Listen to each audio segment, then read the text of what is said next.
Depuis la fin des années 1980, on assiste à une chute drastique du nombre de morts dus au conflit armé, et ce, quel que soit le continent.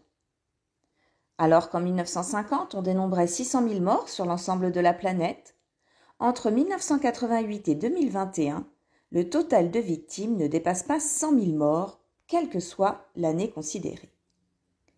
Pour le psychologue américano-canadien Steven Pinker, cet effondrement relatif de la violence, qui se manifeste par une baisse du nombre de conflits ainsi qu'une baisse du nombre de morts, est l'aboutissement d'un processus entamé depuis le siècle des Lumières.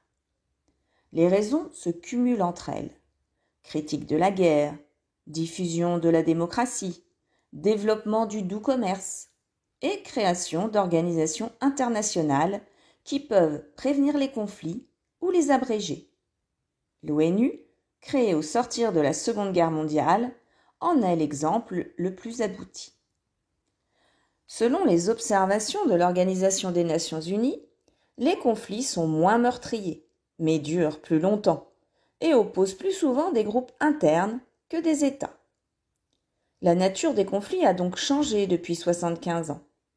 De plus, l'ONU constate une recrudescence des conflits et de la violence liée à la multiplication des acteurs non étatiques dans les conflits, milices politiques, bandes criminelles ou terroristes. En 2021, 44 pays étaient touchés par des affrontements armés impliquant l'État et ou des groupes rebelles. Les manifestations de ces affrontements sont très diverses. Guerre entre États, guerre civile, insurrection de groupes rebelles, mouvements séparatistes, insurrection djihadiste, terrorisme. Les études et les classifications réalisées sur les conflits armés aboutissent à un classement des conflits selon le nombre de morts par an. Les études et les classifications réalisées sur les conflits armés aboutissent à un classement des conflits selon le nombre de morts par an. On distingue les guerres majeures qui dépassent les 10 000 morts par an et qui ont pour enjeu le territoire ou le gouvernement. Les guerres et conflits de forte intensité générant entre 1000 et 10 000 morts par an. Les conflits mineurs entre 100 et 1000 morts par an. Et enfin, les escarmouches et affrontements sporadiques qui débouchent sur moins de 100 morts par an. Ces deux dernières catégories caractérisent les conflits dits de faible intensité. On peut citer la guerre russo-ukrainienne ou la guerre civile au Yémen pour illustrer une guerre majeure, la République démocratique du Congo ou le Mali pour la catégorie des guerres de haute intensité, l'Inde et le Pakistan pour les conflits mineurs, et enfin l'Algérie ou le Maroc pour les escarmouches et affrontements sporadiques. Ainsi, il existe une typologie des conflits. On peut évoquer les conflits les plus connus, que sont les guerres interétatiques, c'est-à-dire entre deux ou plusieurs États. Ils revêtent un caractère classique, dans lesquels les armées nationales s'affrontent à l'aide d'armes conventionnelles et de tactiques de champ de bataille. On parle alors de guerre conventionnelle. A contrario, et aux antipodes de ces guerres classiques entre États, on distingue les guerres non conventionnelles, qui font référence à des réalités très diverses. La guerre est qualifiée de non conventionnelle lorsque sont employés des moyens tels que la guérilla, le terrorisme, les missiles balistiques, les armes chimiques ou les cyberattaques. Ces guerres non conventionnelles voient aussi la participation d'États et d'armées nationales en complément d'acteurs non étatiques tels que des mercenaires. La mondialisation participe au développement des guerres asymétriques. Selon le colonel français Philippe Boun, la guerre asymétrique, c'est l'absence de correspondance entre les buts, les objectifs et les moyens des forces belligérantes. En somme, une guerre asymétrique oppose des forces déséquilibrées dans leur capacité militaire. Il s'agit des forces régulières d'État aux prises avec des forces rebelles, des terroristes. Pour le chercheur de l'IFRI Philippe Moreau de Farges, dans un conflit asymétrique, tous les moyens sont bons pour emporter la victoire. Les règles volent en éclats. Le terrorisme est une forme de guerre asymétrique. Le terrorisme est un acte politique qui s'exerce au moyen d'actes violents et qui s'en prend de façon indéterminée à des civils. Si le terrorisme n'est pas un fait nouveau, il a marqué l'entrée du monde dans le XXIe siècle avec les attentats du 11 septembre 2001 contre les symboles de la puissance états-unienne. Les attentats islamistes ont connu un regain impressionnant depuis 2001. Leur nombre a été multiplié par plus de 14 entre 2001 et 2021 par rapport à la période 1979-2000. En corollaire de cet accroissement sans précédent des attentats islamistes, le nombre de morts a fortement augmenté. On dénombre ainsi 160 000 victimes depuis 2001, réparties sur 76 pays et territoires. Malgré ce bilan dramatique, le terrorisme est une action de violence dont les effets psychologiques sont hors de proportion avec les réalités purement physiques, selon Raymond Aron en 1962. Les cibles principales du terrorisme se situent en Afrique et en Asie, même si aucun continent n'est épargné par ces attaques. Parmi les conflits, on distingue aussi les guerres hybrides. Une guerre hybride repose sur une stratégie militaire qui allie des opérations de guerre conventionnelles, de guerre asymétrique, de cyberguerre et d'autres outils non conventionnels. L'intimidation stratégique ainsi que la désinformation, les cyberattaques, la prédation économique font partie des outils utilisés pour mener une guerre hybride. Ce type de conflit brouille les frontières entre guerre et paix et génère des incertitudes quant aux auteurs des attaques.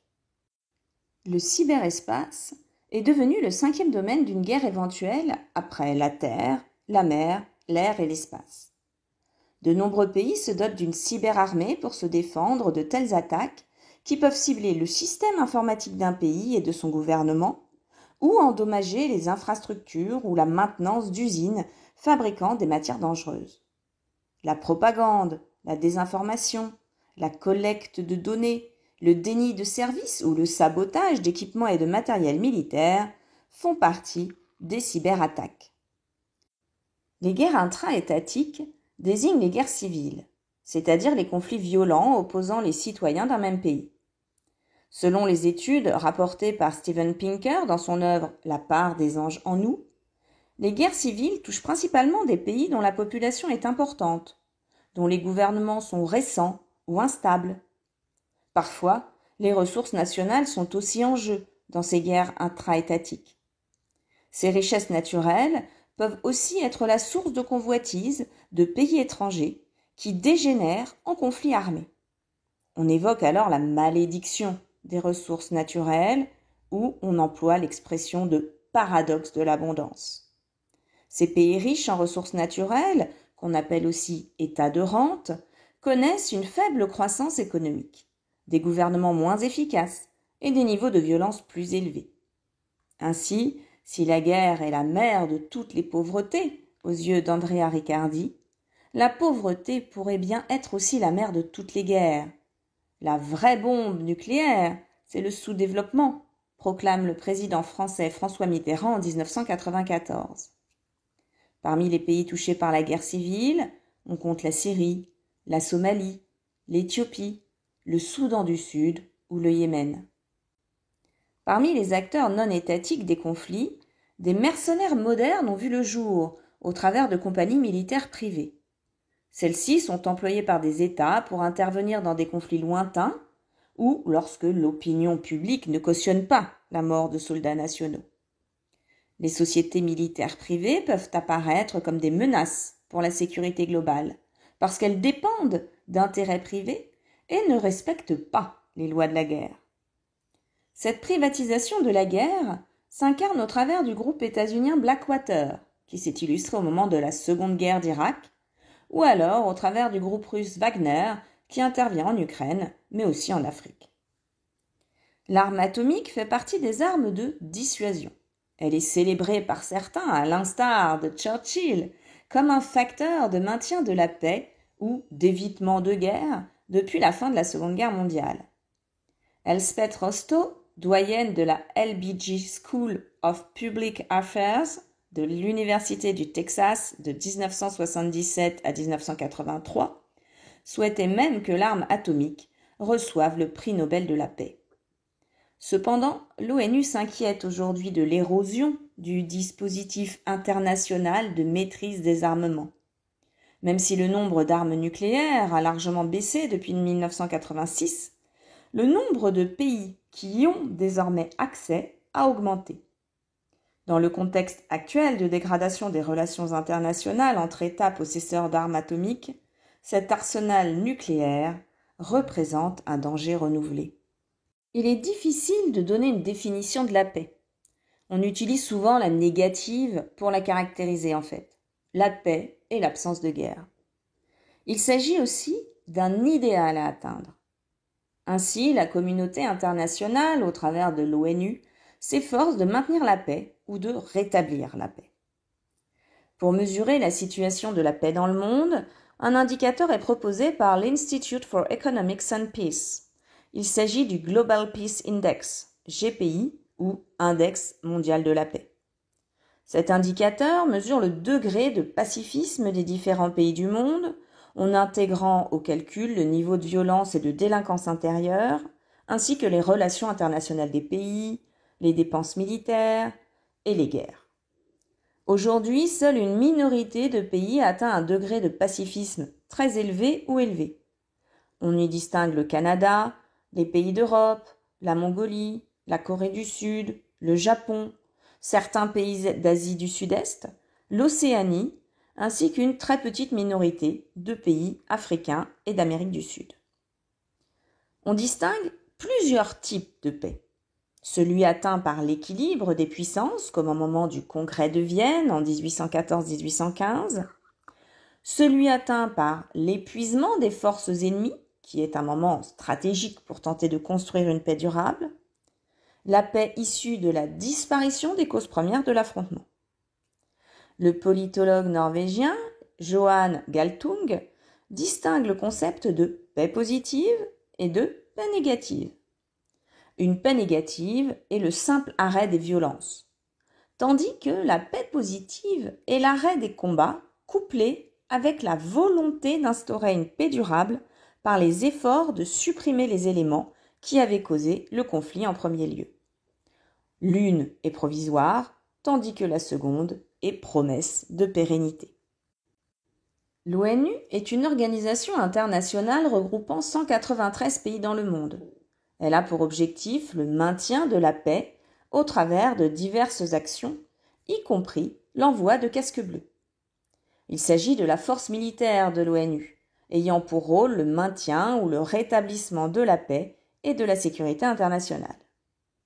L'ONU œuvre pour faciliter les processus politiques, protéger les civils, aider au désarmement, à la démobilisation et à la réintégration des ex-soldats. Elle intervient aussi dans l'organisation d'élections, la protection et la promotion des droits de l'homme. Son but est de restaurer l'état de droit et étendre l'autorité légitime de l'État. En 2023, 12 missions de maintien de la paix sont en cours dans le monde, majoritairement en Afrique et au Moyen-Orient. Entre 1991 et 1995, l'ONU, avec la participation de 17 pays, est intervenue pour rétablir la paix au Salvador. Le pays était en proie aux violences dues à la confrontation entre les militaires et les guérilleros qui avaient fait 80 000 morts en 12 ans. Des observateurs militaires, policiers et civils y ont été envoyés en mission. L'autorité nationale a été rétablie, une police nationale a été formée et des élections ont pu se tenir avec le FLMN qui a pu se présenter comme parti d'opposition.